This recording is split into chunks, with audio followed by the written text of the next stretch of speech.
Jamais j'ai rencontré un mec qui parle si peu. Je parle pas parce que je trouve rien à dire.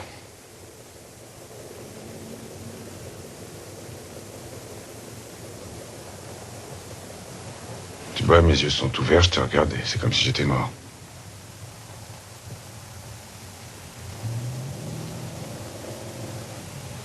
Moi, je sais ce qu'il y avait de vivant en moi. Rien ne peut plus me faire mal maintenant. Rien ne m'atteint. Tony, Ouais. t'as vu ça? Il se passe la même chose dans le film. Ah, t'inquiète, c'est de la merde ce film. J'ai l'impression qu'il y a quelque chose d'important.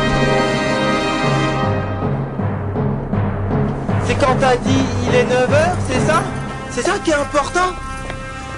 C'est vrai, remarque, 9h c'est assez important comme horaire parce que c'est l'heure d'aller dormir. Remarque, une fois, je me souviens, il était couché vers minuit 10. Pourtant, moi j'étais fatigué après. Oh, je passerai des jours, des nuits, des mois s'il le faut. Ah non, de Dieu, bordel de merde. Oh, tu m'en dingue. Tu m'en fous. Oh, je suis fou. Oh, trop le truc. Oh, ton cul. C'est mon génie.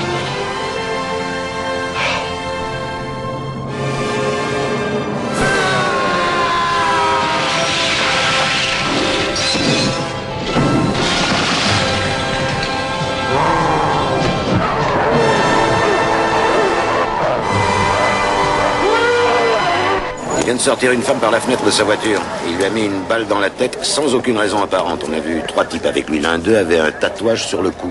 Ouais, celui-là, je le connais, c'est Bucci. C'est une pourriture, un dossier long comme le bras. Bon, d'accord. Je mets tout de suite tous les effectifs disponibles sur le coup. Dans une heure, tous les aéroports et toutes les gares seront Non, bouclés. il va sûrement pas essayer de se cavaler. Il va ruser, il va se cacher, mais il restera à Brooklyn. Écoute, je te refilerai tous les tuyaux qui pourront être utiles, d'accord? Mais laisse-moi régler ça à ma façon. Donne-moi juste un fusil à pompe et une voiture. Bonjour et bienvenue, vous écoutez Le Cinéma est mort, l'émission la plus matérialiste de Canal B, avec bien entendu le docteur Moreau. Bonjour Antonin. Salut les kids. Et nous allons vous parler aujourd'hui de 2 objets qui sortent en DVD Blu-ray avec les livres qu'il faut.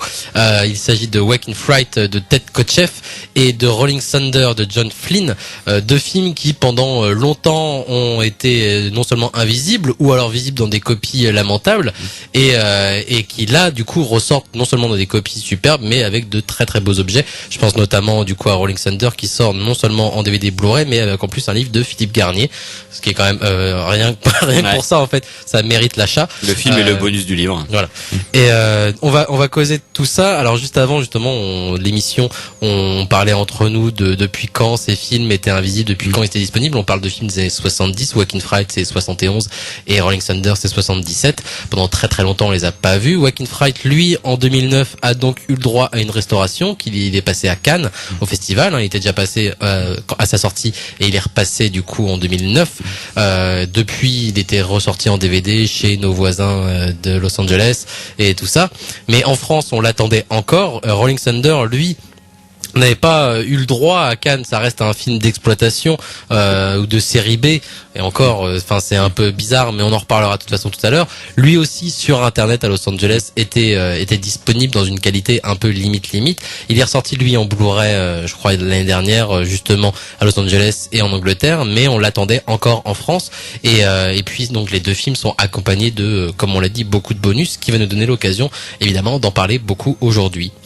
On va tout de suite écouter un petit montage. C'est intimidant, hein. Oui, non mais après c'est des films qu'on avait déjà beaucoup mentionné à l'émission. Ouais. Je pense notamment à Waking Fright parce qu'on chaque film de Ted Kotcheff dont on pouvait parler, évidemment, le seul, hein. on en causait.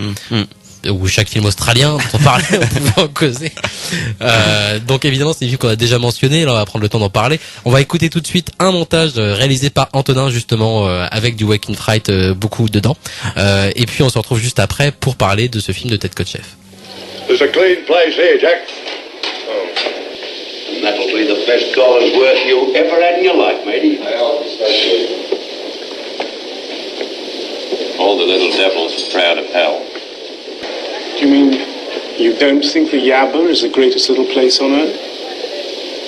Could be worse. How? Supply of beer could run out. Why did you say that? Say what? What about them being proud of hell? Discontent is a luxury of the well-to-do. You got to live here, you might as well like it. Why don't you like Crawford? Joe?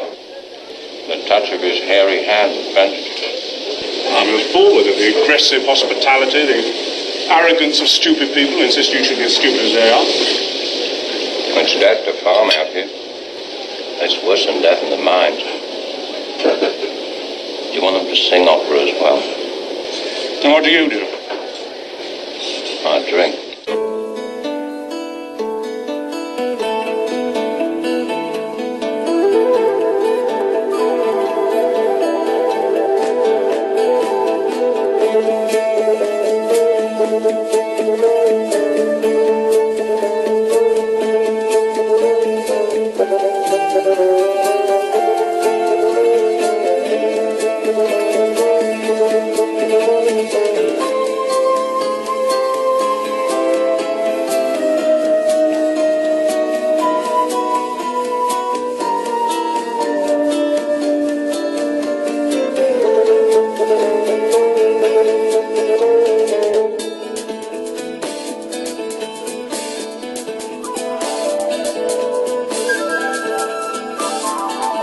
Tu viens d'arriver à Yaba?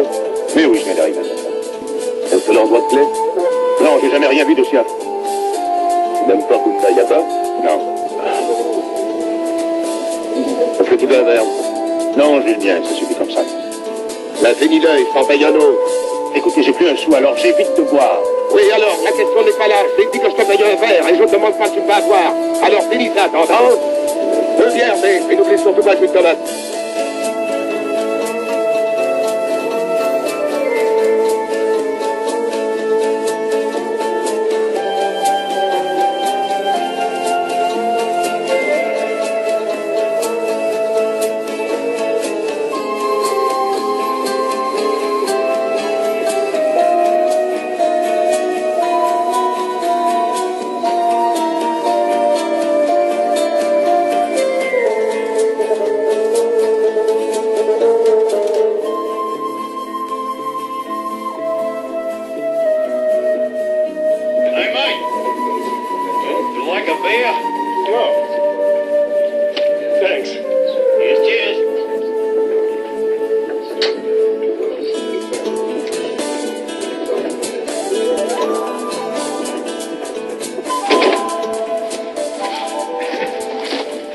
Thanks a lot. Come on, have a drink, mate. No, thanks. Come on, have a drink. No, just not Only take a minute. Come on, come and have a drink. Look, mate, I've given up drinking for a while. What's wrong with you, you bastard? Why don't you come and drink with me? I just brought you 50 miles to eat and dust and you won't drink with me. Look, what's wrong with you? What's the matter with you people, huh? You sponge on you, burn your house down, murder your wife, rape your child, that's all right. Not have a drink with you, not have a flaming bloody drink with you, that's a criminal offence, that's the end of the bloody world. You're mad, you bastard. C'est donc un montage de Wake in Fright avec des extraits et la musique de Wake in Fright réalisé par Antonin. Le film donc de Ted Kotcheff qui vient de ressortir. Alors c'est Wildside, c'est parce que c'est Rabia. C'est Wildside l'Arabia. L'Arabia voilà, c'est une sorte de succursale de Wildside parce que c'est Manuel Chiche qui s'en occupe et c'est plutôt une micro-société qu'il a créée pour faire de la distribution en salle. Parce que le film Wake in Fright était ressorti en salle en France, en tout cas cette année en fait il me semble. En 2015 du coup. Ouais. Du coup l'Arabia avait également sorti les 7 samouraïs et c'est eux qui s'occupent de la sortie de Sorcerer également cet été. Voilà. Donc tout ça pour donc Wake in Fright, un film de Ted Kotcheff que tout le monde connaît sans savoir puisque c'est le réalisateur du premier Rambo, voilà, ça, qui est un film exceptionnel, hein, il faut encore le redire. Les gens restent bloqués sur une image qu'ils peuvent avoir de Rambo, mais c'est un très grand film justement sur le traumatisme post-Vietnam, traumatisme dont on reparlera tout à l'heure par rapport à Rolling Thunder. Là pour le coup donc Ted Kotcheff c'est un Canadien, c'est pas son premier film Wake in Fright, il a commencé dans les années 60, fin des années 60. Ted Kotcheff aussi il a fait du western, il a fait juste avant ça il a fait du western, bref, et là il se retrouve à adapter un roman australien Wake in Fright qui grosso modo raconte quelques jours d'un professeur dans une petite école perdue au milieu de l'outback australien. Le premier plan du film montre très bien le décor, parce qu'on a affaire à un panoramique à 360 degrés, justement, où on voit la petite école, on voit les rails du train qui passe par là, et le travelling, du coup, enfin le panoramique fait tout le tour, et c'est du désert à perte de vue. Il y a juste la petite école, le petit hôtel avec le petit bar, et c'est tout, quoi. C'est un plan introductif parfait qui a introduit le motif du cercle qui va guider tout le film. C'est un des plus grands plans d'introduction, je pense, que j'ai pu voir. C'est exceptionnel, parce que ça te plante déjà le décor de façon incroyable, et ça, comme tu l'as dit, voilà, ça annonce tout à fait ce qui va se passer dans le film. Ce type a prévu pendant les vacances scolaires, donc, de retourner à Sydney, même si, parce que c'est le moins pire qu'il a pu trouver en Australie. Lui, son rêve, c'est de repartir d'aller en Angleterre. Il déteste l'endroit où il vit. Il déteste les gens, il déteste l'endroit où il vit. C'est un très très grand misanthrope, même si c'est absolument pas montré par les dialogues, encore qu'il crache sa haine régulièrement, mais bon. Bref, ce type a prévu de partir, sauf que suite à une soirée dans un tripot où il a paumé tout son pognon, il va être perdu dans un bled où les gens sont monstrueusement accueillants, et de cuite en cuite, du coup, il va se retrouver perdu, il va plonger dans un véritable enfer, un enfer où il fait très très chaud, où les gens boivent constamment, tirent à vue sur les kangourous. On va en causer, je pense. Et là, on a affaire du coup à un type qui se perd totalement et qui est complètement agressé par l'accueil que leur réserve du coup ces gens du cru qui vivent dans ce petit bled, qui eux sont absolument convaincus d'être des normaux déjà, et les gens les plus accueillants du monde. Parce que ils vont proposer à tout le temps de boire, et que si tu proposes à quelqu'un de payer un verre, c'est que t'es forcément gentil. Mais des gens qui sont aussi extrêmement seuls, et on a affaire à un film du coup avec de la sueur, avec beaucoup de sueur, beaucoup de poussière et beaucoup de bière. Ouais, c'est peut-être le plus grand film sur l'alcoolisme comme mode de vie en fait. Sûrement. C'est en tout cas, on a affaire à une cuite d'une heure et demie. Ce qui est extraordinaire, qui en dit énormément en plus sur la consommation de l'alcool, qui donne très très soif, et comme tu nous le disais aussi avant le début de l'émission, qui donne aussi énormément envie de prendre une douche, parce que ça colle. Alors le film, comme je l'ai dit, ressort. C'est d'ailleurs je crois que c'est la plus belle accroche de la plus belle tagline de l'affiche, où je crois que c'est enfin en anglais c'est have a beer mate, have a fight mate, have je sais plus quoi, a little dust mate, there's nothing else here. En français, c'est de la bière, de la sueur, il y a rien d'autre ici. Et ça résume en grande partie le film, qui est présenté par alors tous les films dont on va parler aujourd'hui, j'ai l'impression sont présentés par des gens que je ne respecte absolument pas. C'est dommage. Là, le fait est que le film est présenté sur le DVD très rapidement par Nicolas Refneux, qui explique à quel point il a trouvé le film extraordinaire, qui considère que Rambo est l'un des plus grands films d'action du monde, et que Joaquin Phoenix est l'un des plus grands films existentialistes du monde. Et même si je n'ai aucun respect pour Refneux, je pense qu'il a quand même un tout petit peu raison, même si Rambo n'est pas le plus grand film d'action du monde, loin de là. Même si c'est un film extraordinaire, faut pas en plus le considérer comme un film d'action. Par contre, par rapport à Joaquin Phoenix, moi je me suis senti vraiment, pour le coup, reconnaissance totale envers le personnage, qui est perdu au milieu d'un univers dans lequel dans lequel il ne veut pas être. Et je pense que tous les films de Ted Kotcheff parlent un peu de ça aussi. De toute façon, même Rambo, ça parle de ça. C'est d'un bonhomme qui est complètement, qui est à la fois accueilli, mais complètement rejeté aussi, surtout rejeté d'ailleurs par le reste de l'univers, clairement. Et qui va devoir se dépatouiller par lui-même, quoi. Là, on a affaire à quelque chose d'un peu plus dépressif dans Joaquin Phoenix quand même, où le bonhomme cherche à partir, il veut absolument partir.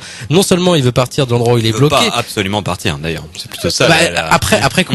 Mais parce que c'est justement ça qui est chouette. Mais au départ, il va absolument partir. Non seulement partir du bled où il est bloqué, mais avant ça, il veut surtout partir aussi même de l'Australie. C'est-à-dire il se sent pas, il est pas australien. Il se sent pas en tout cas australien. Il va absolument partir. Et c'est vrai que comme tu le dis, au fur et à mesure, avec toutes ces rencontres qu'il va faire et ses cuites, finalement, quand il est bourré, il participe participe totalement, même si c'est malgré lui. Tu sens bien qu'au départ c'est complètement malgré lui, quoi. Il participe complètement en fait à toutes au départ c'est juste de la bêtise en fait. Il participe à la bêtise des gens qui l'entourent. Ouais, et une bêtise mais c'est tout le film, et c'est en ça qu'il est génial, c'est qu'il n'accule en rien finalement les habitants du Yaba, hein, qui est une ville imaginaire qui finalement Broken Hill, la grande ville minière australienne. Continue de dire qu'il ne veut jamais juger. Oui, il y a de ça, mais c'est que là il y a une sorte de progressive mise à nu où, comme tu l'as dit, on a affaire à un personnage éduqué, hein, contrairement à tous les autres personnages, mis à part le personnage de Donald Pleasance, hein, dont il faut souligner qu'il est absolument dément. Pleasance qu'on a vu notamment dans les films de Carpenter. Voilà, un très grand acteur britannique, il me semble, mais voilà, un acteur exceptionnel là-dedans, c'est une de ses plus belles performances.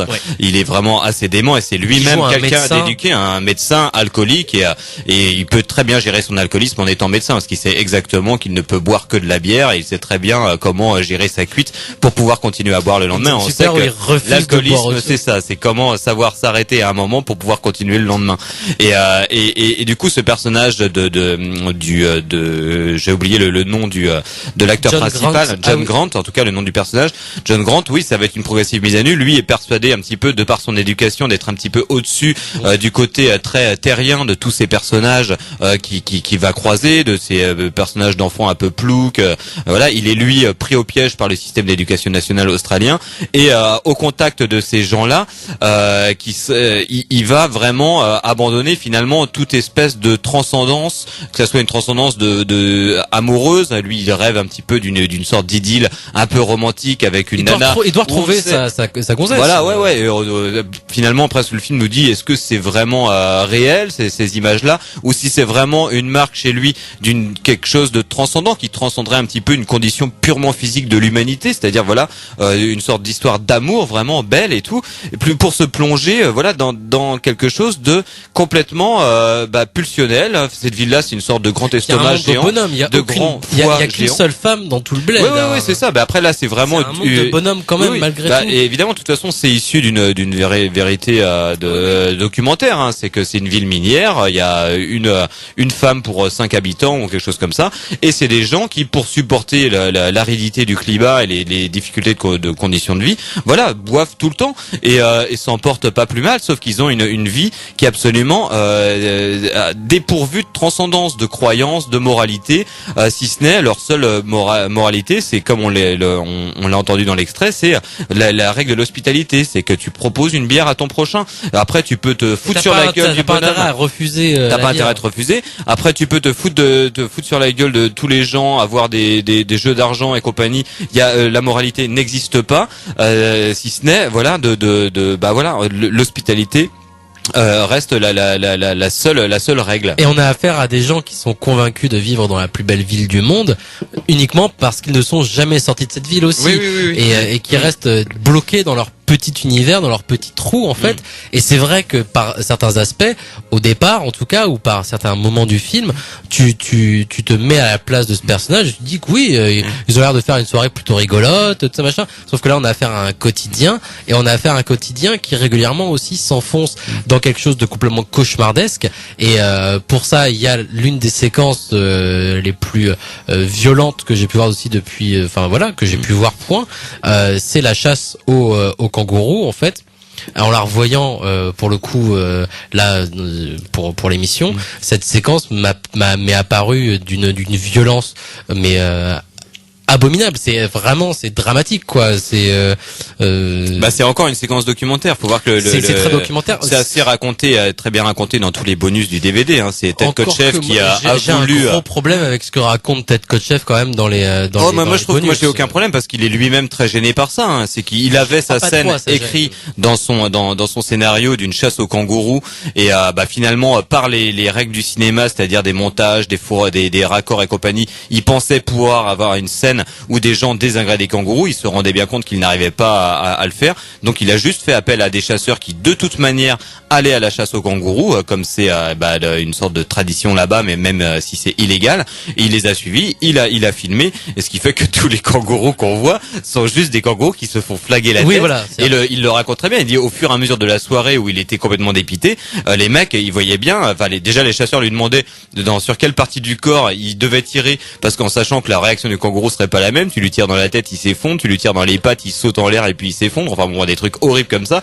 Et il voyait bien qu'au fur et à mesure de la soirée, les mecs, ils c'était de moins en moins précis. Et puis ils voyaient les bouteilles de whisky vidées derrière. Ils disaient non, en fait, ils sont bourrés. La scène est d'une cruauté terrible. Ah oui, et lui, moi je le trouve plutôt honnête par rapport à ça. Il dit, il raconte très bien que c'était une expérience humaine absolument fascinante parce qu'il était dans un truc très très fort, mais complètement amoral, et qu'il a toujours des problèmes avec cette scène-là. Mais voilà. Elle est d'une force exceptionnelle. Ça, donc les bonhommes ivres morts vont aller chasser des kangourous en pleine nuit et vont même aller jusqu'à faire du corps à corps avec des kangourous, quoi. Ouais. Et le personnage principal lui-même, qui du coup est ce bonhomme éduqué, à ce moment-là est totalement en phase avec les trois autres bonhommes autour de lui et participe complètement à ça, veut participer à ça, veut aller tuer un kangourou malgré le fait qu'il l'ait regardé dans les yeux et qu'il ait vu que c'était juste un petit bébé kangourou tout mignon. Et non, il va aller prendre son couteau et il va aller le planter, quoi.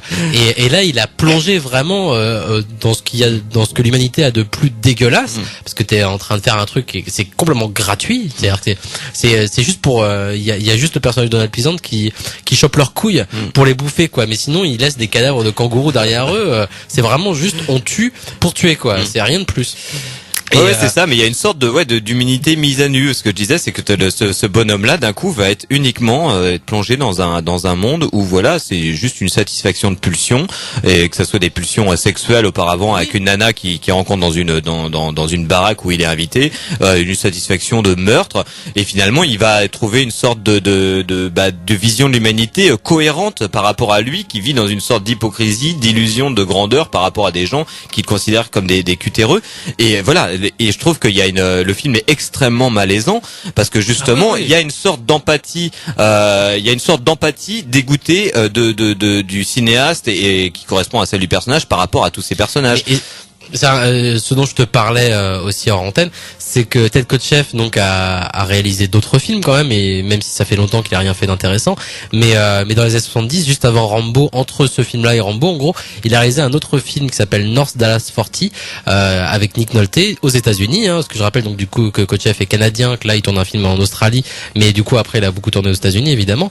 Et North Dallas 40 en fait c'est une sorte, pas de remake, ça n'a rien à voir, mais en tout cas ce regard-là sur le groupe, sur la dégénérescence, sur même la bêtise, et comment un personnage plongé, même s'il a envie d'en sortir, se retrouve malgré lui à vouloir en faire complètement partie. Il l'a fait dans North Dallas 40 avec Nick Nolte, du coup, où on est au centre d'une équipe de football américain, et il filme les vestiaires des équipes de foot et leurs réunions, leurs fêtes, surtout parce qu'il y a une séquence de fêtes qui est très très longue dans North Dallas 40 qui est exceptionnelle.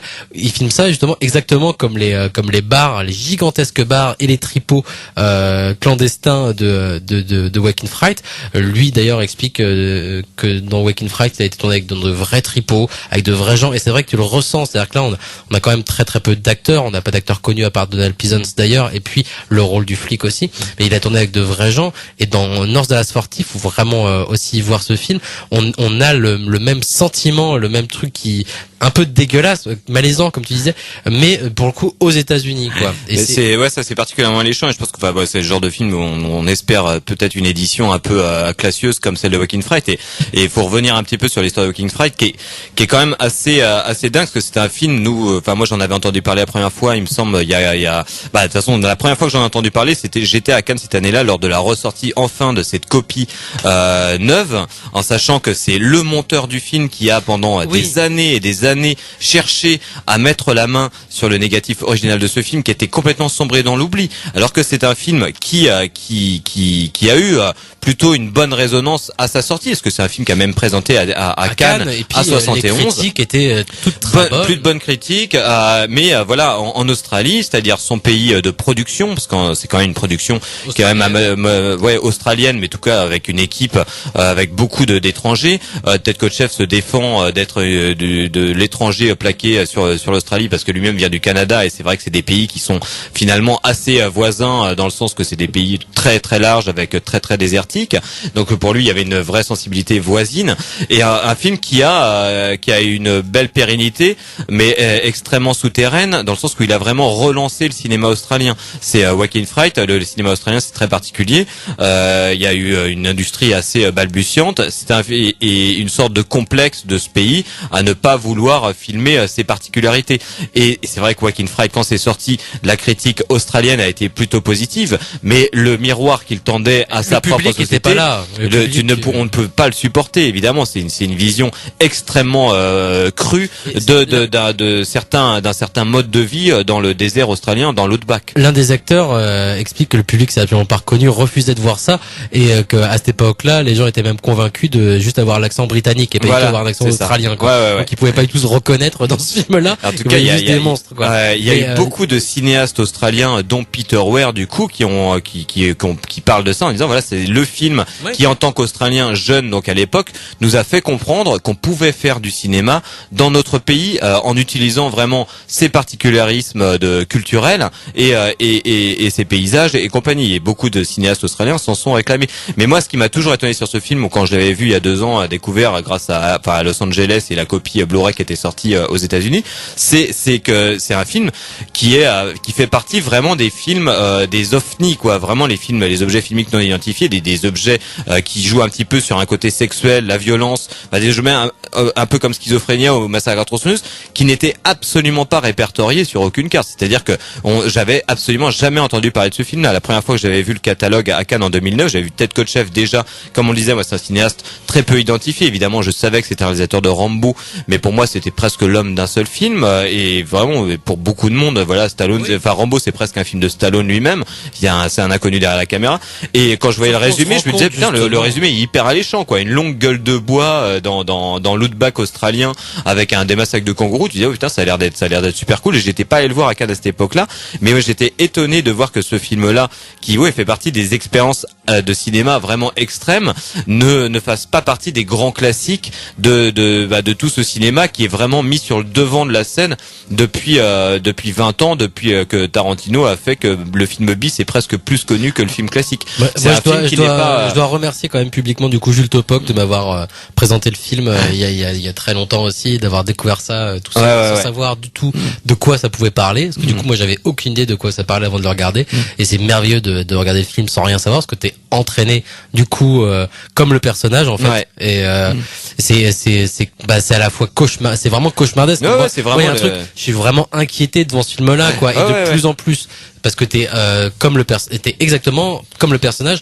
entraîné de plus en plus à la fois dans une répulsion totale de ce qui t'entoure, et en même temps une fascination et quelque parce que chose ces gens-là vivent, ils sont dans une expérience du moment hyper excitant. T'as des scènes, tu dirais presque du Cassavetes, t'es au cœur de la fête. C'est la mise en scène de Kotcheff est géniale là-dedans, c'est qu'il est à la fois dans pile poil à l'intersection d'un côté très documentaire, il est vraiment allé donc à Broken Hill, vraiment aller filmer les gens qui jouent à pile ou face le jeu illégal, voilà, et à la fois t'as ce côté-là très documentaire avec des gens du cru, et à la fois une mise en scène complètement hallucinant, complètement hallucinée, avec des jump cuts, des mouvements de caméra rapides, des trucs, quasiment des images subliminales. Des images subliminales, vraiment quelque chose de très ancré dans les années 70. T'es dans la gueule du personnage quand même, quoi.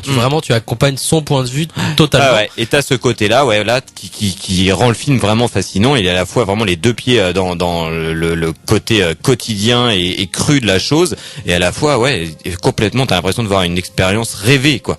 Du coup, Wake in Fright, parce qu'on va parler après de Rolling Thunder, Wake in Fright est sorti en DVD et Blu-ray chez Wildside avec l'Arabia. Donc on a dans le coffret qui est très, enfin c'est un objet superbe, hein, comme je le disais, on est très matérialiste aujourd'hui, mais c'est un objet vraiment superbe, avec du coup le DVD Blu-ray et un petit livre dedans qui raconte aussi justement comment ce monteur a retrouvé la copie, l'histoire du film, du cinéma australien, tout ça. Donc c'est très très chouette. Je sais plus qui a écrit le livre, je crois qu'ils sont plusieurs. Ouais, c'est un critique de cinéma australien qui fait une analyse du film, et puis il y a tous les gens, notamment un texte du monteur du film qui a tout ça à démarche pour essayer de retrouver le négatif, pendant des fini par trouver à Pittsburgh dans un conteneur qui était à détruire.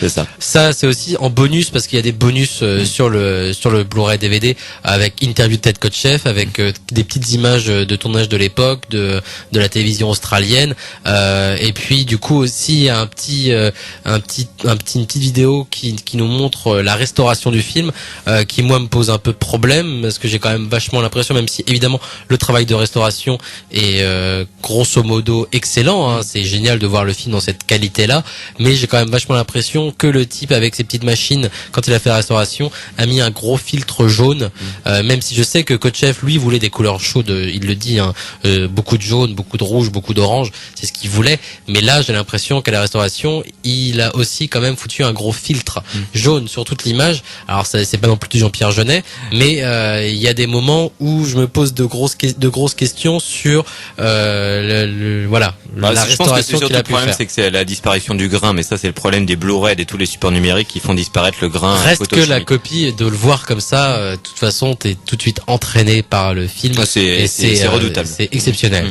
On va faire une nouvelle pause avant de parler de Rolling Thunder. On va écouter un extrait du hardcore réalisé par Paul Schrader, qui a écrit Rolling Thunder, un morceau de Red Sovin, Go Hide John, qui était prévu par Paul Schrader pour le générique de Rolling Thunder, et puis un extrait justement de Rolling Thunder réalisé par John Flynn, dont on parle juste après. Tu penses négatif. T'es vachement négatif comme bonhomme. C'est vrai, il faut bien croire en quelque chose. Au fait, à quoi vous croyez dans l'église Comment déjà L'église réformée, hollandaise, c'est d'inspiration calviniste. Bon, et dans ce machin, on croit à la réincarnation? Tu sais, moi j'y crois à la réincarnation. Dans mon église, on croit à la tulipe. Qu'est-ce que c'est que cette connerie? C'est un acronyme pour mémoriser les canons de Dort. Toutes les lettres de tulipe nous rappellent un précepte. Ça donne... Ça t'intéresse vraiment que je te le dise? Oui. Vas-y, tu sais bien que moi-même, je suis vénusienne. Bon, T, c'est pour la totale dépravation. L'homme, étant donné la faute originelle, est mauvais et incapable du bien. Toutes mes œuvres ne sont que souillure et boue aux yeux de notre Seigneur. Alors ça, pour un Vénusien, c'est une attitude morale négative. Ma foi, ça se peut bien. U doit nous rappeler l'univoque prédestination. Dieu a choisi un certain nombre d'hommes et de femmes qui seront sauvés, les élus. Et il les a choisis depuis la création du monde. L, c'est pour limite et rédemption. Seul un nombre limité de gens pourra expier et aller au ciel. I, c'est l'irrésistible grâce. La grâce de Dieu est une force à laquelle on ne résiste pas et qu'on ne peut nier. Et P, c'est la persévérance des saints. Celui qui a la grâce restera à jamais parmi les élus du Seigneur. C'est ça, la tulipe. Mais alors, avant même de pouvoir être sauvé, Dieu a déjà décidé de notre sort. Eh oui, il faut bien. C'est ça la prédestination. Je vais t'expliquer. Si Dieu est omniscient, s'il sait tout, et bien sûr il sait tout, sinon ce ne serait pas Dieu, il a forcément su, au moment même de la création du monde, le nom de ceux qui seraient sauvés. Alors tout est prévu d'avance. Goupillé, quoi. Plus ou moins. Moi qui me croyais un sac d'embrouille. Oui, je veux bien reconnaître que ça déboussole un peu quand on voit ça de l'extérieur. Il faut essayer de le vivre de l'intérieur. Mais si on vit ça de l'intérieur, n'importe quoi tient debout. Non mais c'est vrai. T'as qu'à écouter déconner les pervers. Un jour, un mec est presque arrivé à me persuader que je devrais me faire baiser par son berger allemand. C'est pas tout à fait pareil. Oui, moi j'y comprends rien à tout ça. Thank you, operator. Hello, Marie. It's me. I'm back. Go hide John. I'm gonna get him. I swear I'm gonna get him.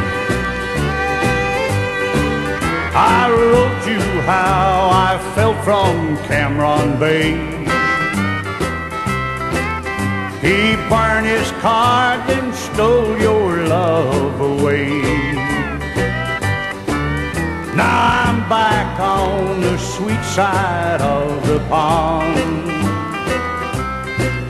and I thought I'd call and tell you, go hide John.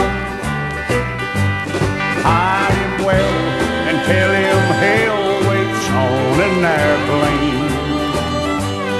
I depart these California skies at dawn. You thought the war and all its fire would kill me in the jungle, but I'm alive, it's time to go hide John.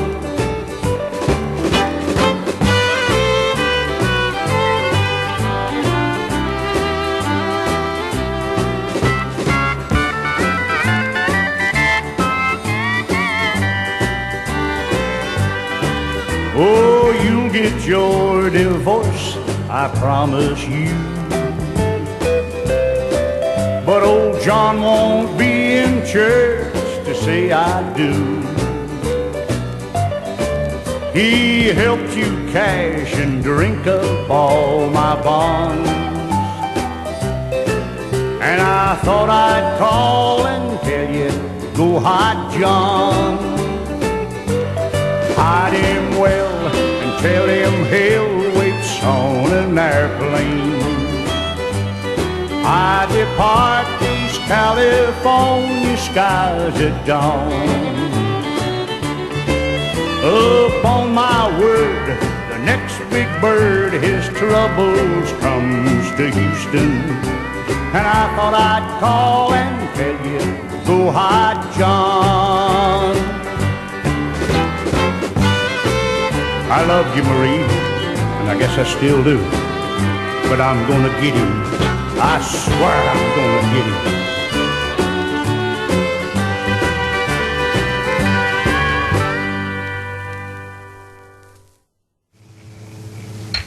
Heureux de me retrouver chez moi.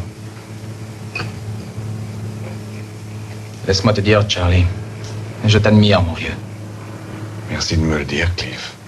Je veux dire, c'est vrai, je me suis souvent bagarré, je sais me défendre. Mais tous ceux qui n'ont pas connu ce que tu as vécu, ils peuvent se demander s'ils auraient tenu le coup. Avec de la torture. C'est vrai, ces viettes, c'était des brutes. Tu ne tiens pas à ce que je t'en parle, hein, Cliff? Non, excuse-moi. Je ne veux même pas y penser. Tu sais que t'as de la chance. T'as de la chance qu'elle t'ait pas escaté à vie.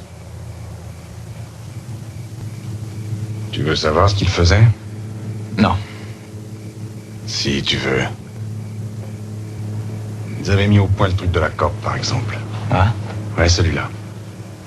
Ils s'en servaient souvent. Tiens, regarde. Voilà, ils te faisaient mettre à genoux devant eux, tu vois? Comme ça. Et ils t'attachaient les bras derrière, là, tu vois? Viens, aide-moi. Non. Si, aide-moi à les attacher. Les deux bras l'un sur l'autre, bien serrés. Bon. Comme ça? Oui, comme ça. Serre bien, eux, ils serraient. D'accord. Charlie, tu es certain que tu veux qu'on fasse ça? Oui, bien sûr, vas-y.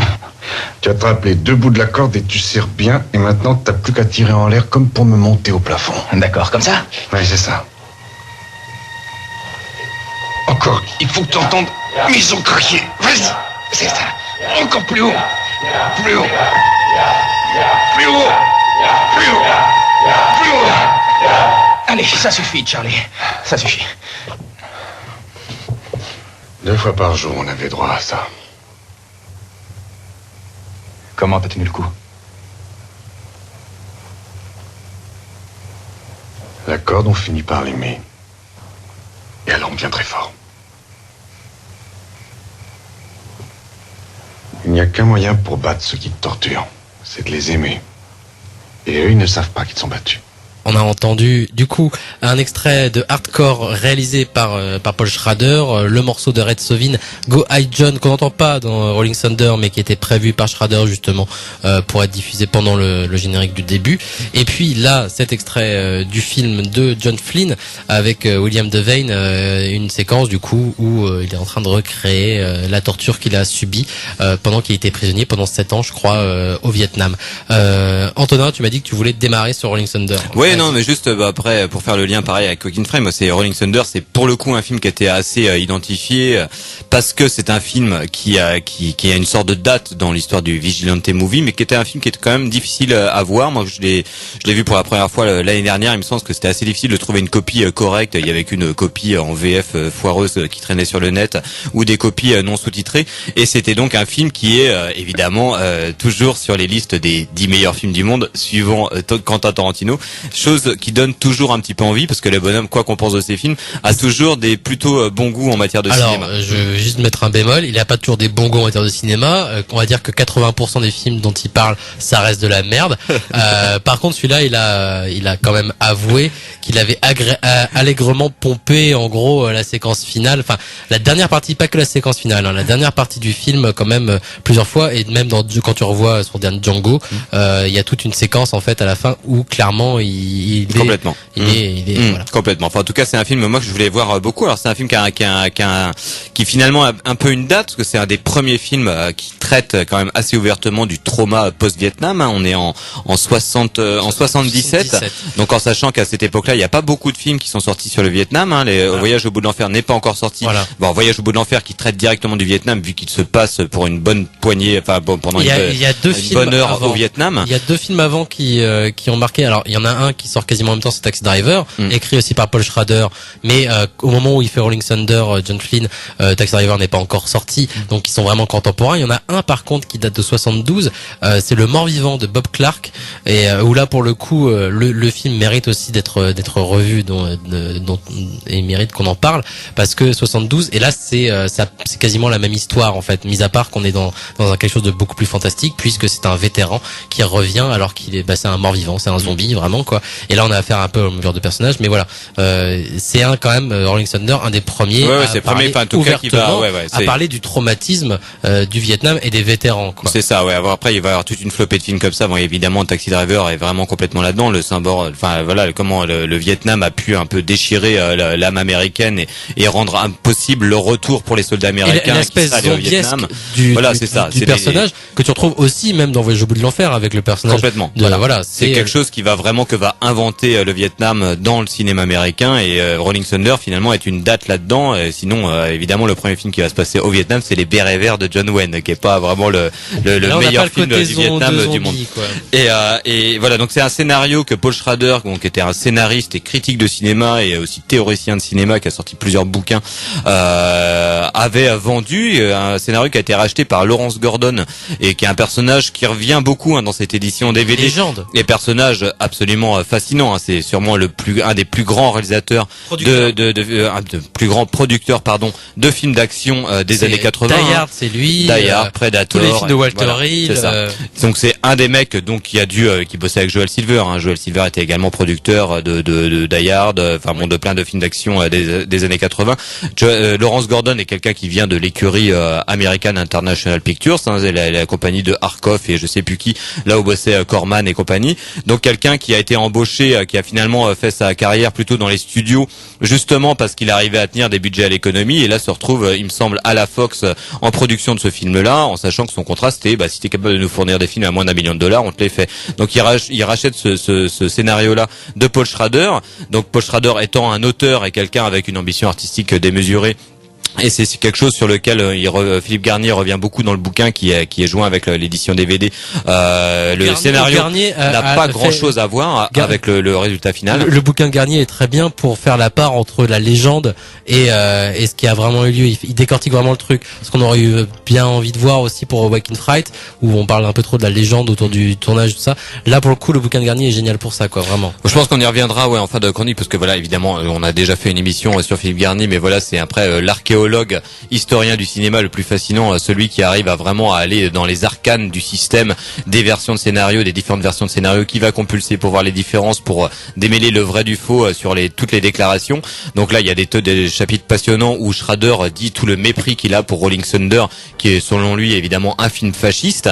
Et c'est très drôle de voir les différences en fait, parce que Rolling Thunder à la base dans le scénario de Schrader, ça raconte le retour au pays d'un Texan raciste et un peu demeuré qui est frustré de ne pas avoir pu tirer un coup de feu au Vietnam et qui va se rattraper contre les Mexicains aux États-Unis. Et lui, il voyait ça comme une sorte de métaphore de la violence et du racisme américain, alors que le film finalement n'a rien à voir et va vraiment trouver toute son originalité dans quelque chose d'absolument inverse. C'est-à-dire que c'est quelqu'un qui lui sort de William Devane.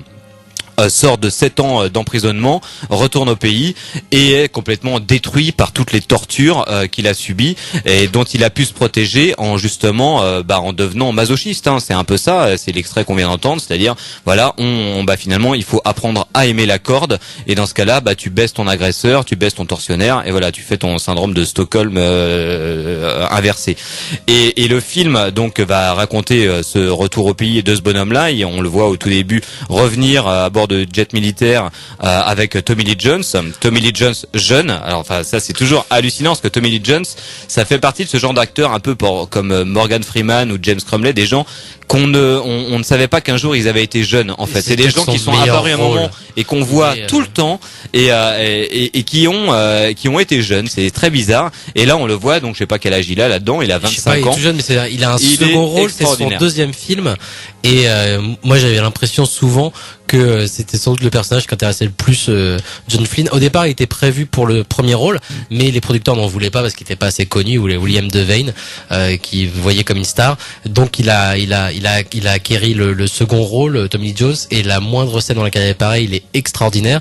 Moi, j'ai vraiment le sentiment que c'est le personnage qui intéresse le plus John Flynn et qui correspond le plus au personnage que lui-même va mettre en scène plus tard, à savoir des types qui savent faire leur travail, qui veulent le faire bien et à qui on donne pas l'opportunité de le faire. Là, on a quand même affaire à un type malade qui arrive du Vietnam, qui veut tuer des gens, qui veut faire un truc, qui revient au pays et qui ne peut pas faire ce qu'il a envie de faire. Et du coup, dès qu'on vient lui proposer de venir flinguer du monde, oui, il va le faire et puis il va le faire bien. Et dans la scène d'action finale, Tommy Lee Jones, il est extraordinaire, vraiment quoi. Mais ouais. Il est très fort, mais moi je pense que ça va au-delà de ça et moi je trouve que la profonde originalité de ce film que j'avais réussi à voir au final il y a 2 ans et qui m'avait finalement un peu déçu parce que j'en avais beaucoup d'attentes. Sa profonde originalité vraiment m'a sauté à la gueule à mon dernier visionnage sur cette édition là, parce qu'en fait c'est même pas qu'il a envie de le faire, c'est que c'est sa seul moyen de se sentir vivant à nouveau, c'est de rechoper l'adrénaline du combat. Et c'est finalement très amusant. Bon, je repitch le film quand même. Ces bonhommes-là arrivent en tant que héros, particulièrement William Devane qui est un major, quel gradé. Il arrive, il est célébré, on lui donne une malle remplie de dollars d'argent. Par contre, il arrive, sa femme, forcément en 7 ans, elle a un petit peu refait sa vie. Son fils qu'il a pas vu grandir, considère l'autre presque comme son père. Finalement, il va se passer des tas de trucs horribles dans sa vie. Sauf que lui, il ne sent absolument rien. C'est ça l'originalité du film, qui est une date dans le Vigilante Movie, mais qui ne joue pas du tout sur la corde du Vigilante Movie, qui en général fait monter une colère. Si on prend un Justicier dans la ville, par exemple, qui est un film génial, qui est un film qui va faire voir la transformation d'un gauchiste par la colère et le sentiment de vengeance, en cow-boy. On a affaire à un même genre de personnage que Taxi Driver en même temps, un personnage qui cherche désespérément justement à trouver un petit truc. Oui, mais à la différence de Taxi Driver a un idéologue, quelqu'un qui veut transformer la rage qu'il a en lui en combat politique, en combat idéologique. La différence de William Devane, c'est qu'à la limite, et moi je trouve que le film fascinant là-dedans, c'est que le ressentiment qu'il va avoir, parce qu'au final il va se passer des trucs absolument affreux qui vont faire que sa famille va être massacrée, donc le sentiment de vengeance devrait naître, mais tu sens que finalement, ça ne le touche pas plus que ça. Non, c'est qu'il est complètement, il a désensibilisé, et c'est là où Devane a une performance géniale, c'est qu'il est désensibilisé. La différence de Tommy Lee Jones, c'est que Tommy Lee Jones est extrêmement mal à l'aise. Il demande même si sa famille est bien morte en fait, parce que du coup, tu dis normalement un personnage normal devrait être en colère. Non, là il est. Mais c'est très bon parce qu'en fait la relation entre Tommy Lee Jones et William Devane dans Rolling Thunder est géniale. C'est que William Devane est complètement sensibilisé. Il le dit dans un dialogue, il est mort en fait. Donc il va absolument rien sentir. sentir, le seul moment où il va se sentir vivant, c'est quand il va avoir de la souffrance.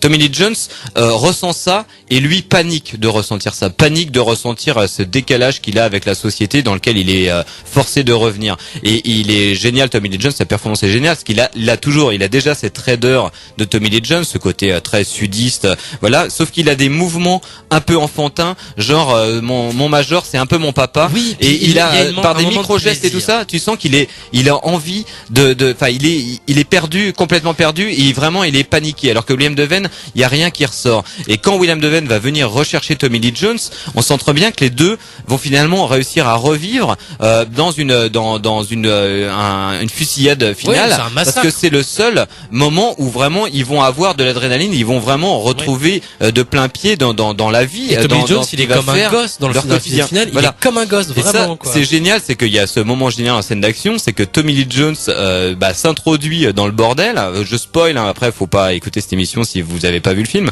mais voilà, il est dans le bordel, et pour s'y introduire, voilà, il va avoir une pute, et on sent bien que le suspense de la scène est très particulier. C'est que la pute, évidemment, elle se prépare pour baiser avec le bonhomme, et tu sens bien que Tommy Lee Jones, non, ça ne l'intéresse absolument pas. Il ne veut pas du tout baiser avec la pute, parce que ça serait être trop dans la vie. Lui, il veut être dans la mort, il veut avoir le truc de l'adrénaline, et tu sens que le suspense tel qu'il est construit, c'est putain, il faut absolument que William Devane arrive, parce que sinon il va être obligé de faire l'amour, ça va être horrible, et du coup ça dit bien le côté, voilà, ces morts vivants là qui vont ne revivre que par quelque chose qui sera le combat.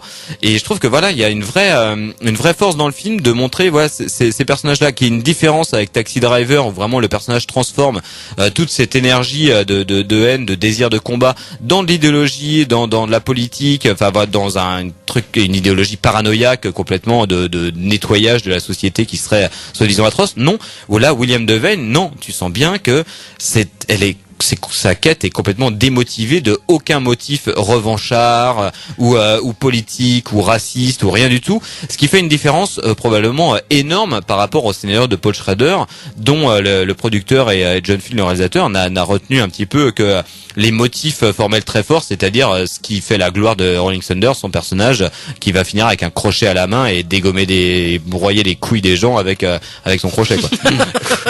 Une très chouette scène d'ailleurs. Non mais c'est vrai que finalement Rolling Thunder, moi aussi ce qui m'a le plus marqué, c'est finalement pas les scènes d'action, même si la séquence finale, mais qui apparaît très courte au vu du reste du film, la séquence finale qui est extrêmement bien faite, et ça tout le monde s'accorde à le dire, que ce soit justement Philippe Garnier ou les producteurs dans les bonus du DVD, c'est que la qualité, ce sur quoi repose vraiment la qualité de cette séquence-là, c'est le travail très méticuleux de John Flynn, son découpage extrêmement bien préparé pour toute cette séquence comme pour tout le reste du film.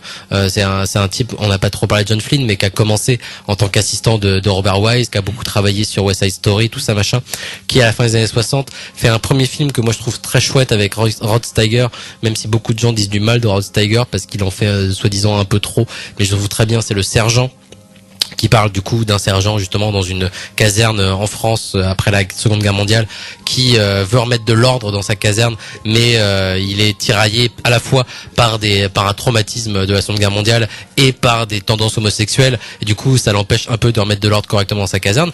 Après ça, il va faire The Outfit avec Robert Duvall, adapté de Richard Stark, qui sera adapté aussi d'ailleurs pour Point Blank et pour Payback avec Mel Gibson. Merci. Et juste après The Outfit, du coup, justement, il fait ce film-là. Et la grande qualité, a priori, de John Flynn, c'est à la fois son grand calme, sa capacité à parler à la fois avec les techniciens et les acteurs, toujours en restant cool, sans courber les chines non plus au producteur, même si clairement, il a jamais réussi à faire le film qu'il voulait faire, à la fois pour Rolling Thunder comme pour The Outfit, hein. On lui a mis des bâtons dans les roues quand même, pour ces films-là. Il a jamais le final cut pour ces films-là. C'est pas la fin qu'il voulait, pour Rolling Thunder, c'est pas la fin qu'il voulait pour The Outfit. Mais en tout cas, c'est un type qui était extrêmement professionnel, et il parle de gens extrêmement professionnels à qui on met des bâtons dans les roues constamment, en fait, qui arrivent pas. Tous ces films, même quand on voit Haute Sécurité avec Stallone, parce que dans les années 80, il a fait des films pour Stallone et Steven Seagal, mais on parle de ça, il parle de bonhommes qui sont extrêmement professionnels, qui font très bien leur travail, mais à qui on met des bâtons dans les roues constamment. C'est grosso modo ça son truc, quoi, pour les quelques bons films qu'il a fait. Et d'ailleurs, je pense à ça, il y a une rétrospective John Flynn à la Cinémathèque, comme quoi le type gagne quand même en reconnaissance, là à partir du mois de juillet 2015. Tout ça pour dire que voilà, le type, il a extrêmement bien préparé tout son film qui est extrêmement découpé en fait, et tu le sens jamais quand tu regardes le machin, et la séquence finale qui fait penser évidemment à beaucoup d'autres scènes qu'on a pu voir par la suite, que je pense à Guet-apens surtout de William Friedkin, de Sam Peckinpah. C'est horrible ce que je viens de dire.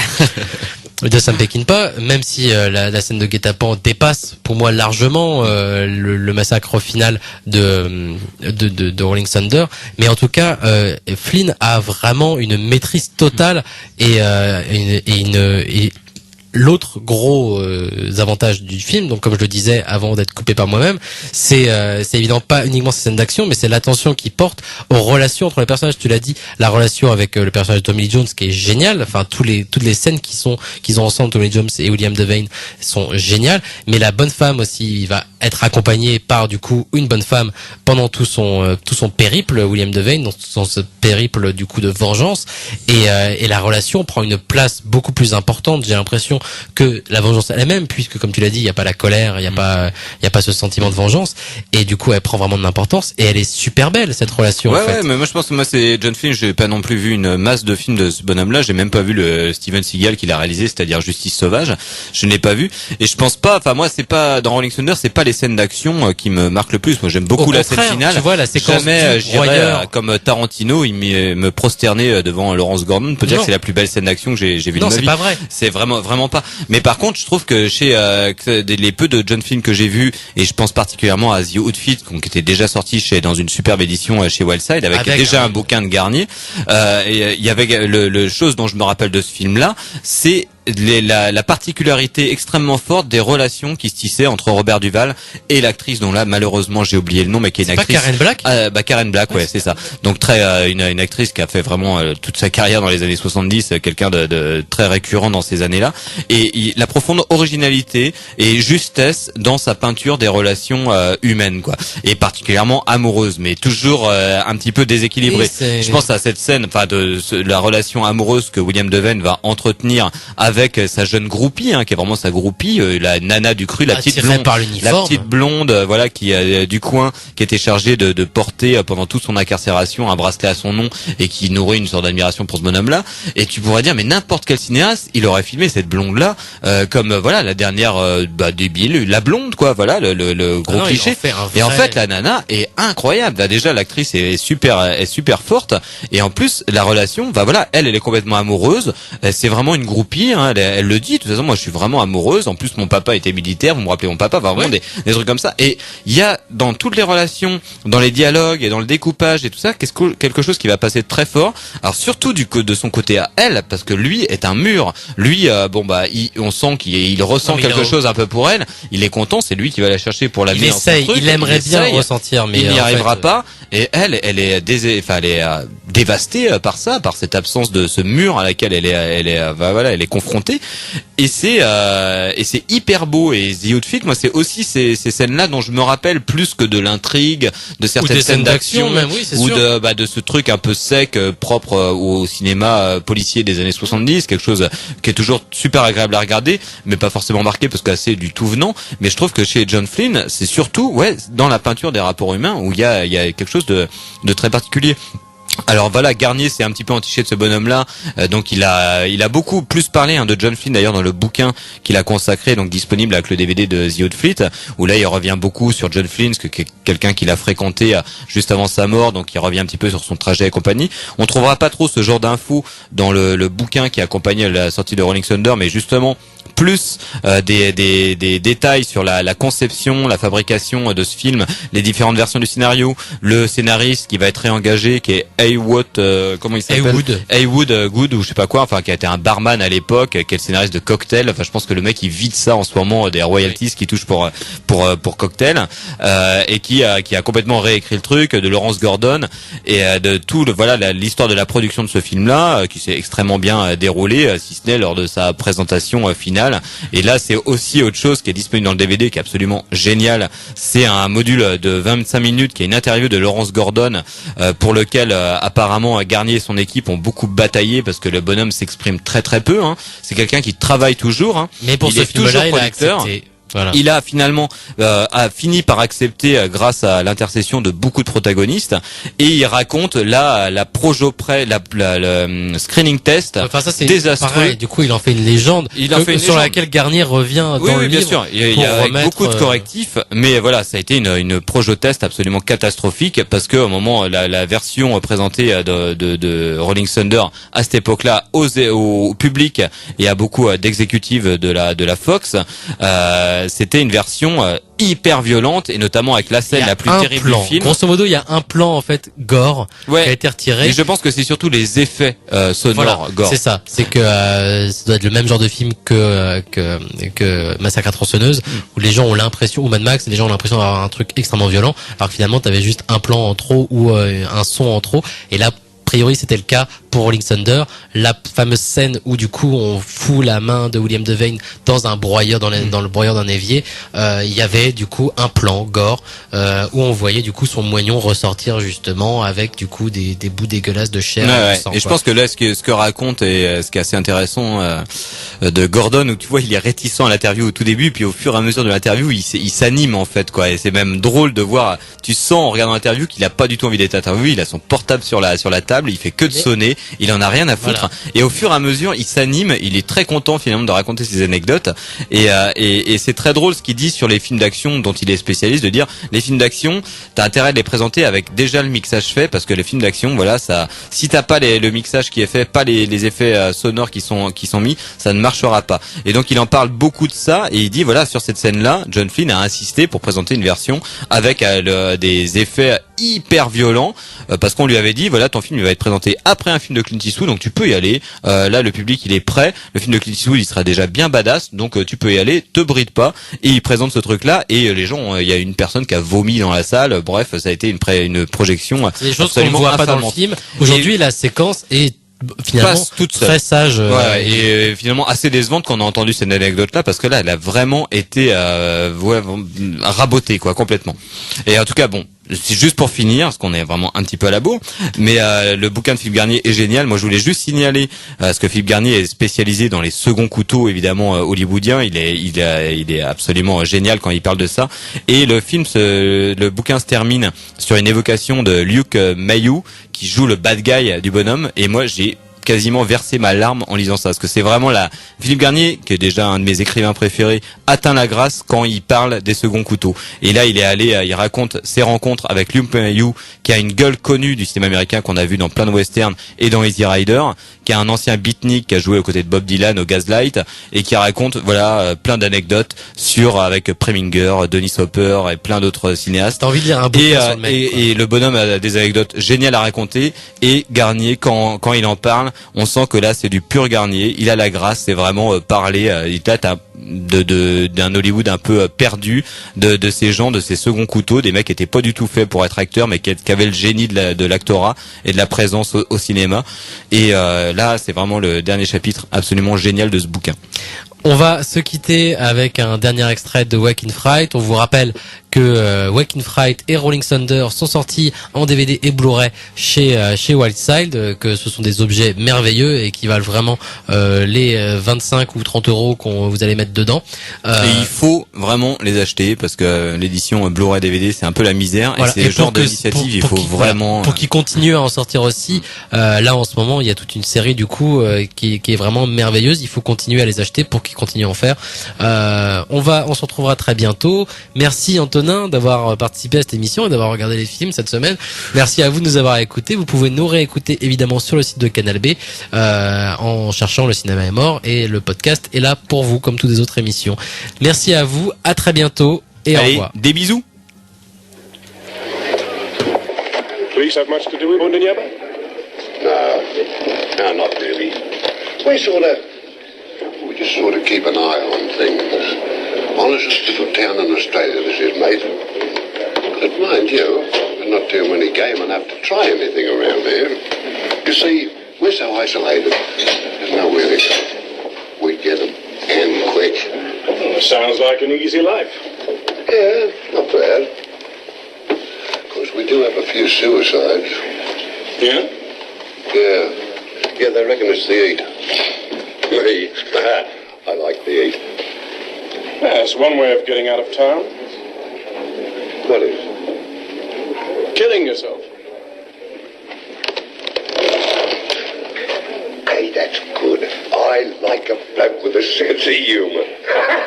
Oh, killing himself.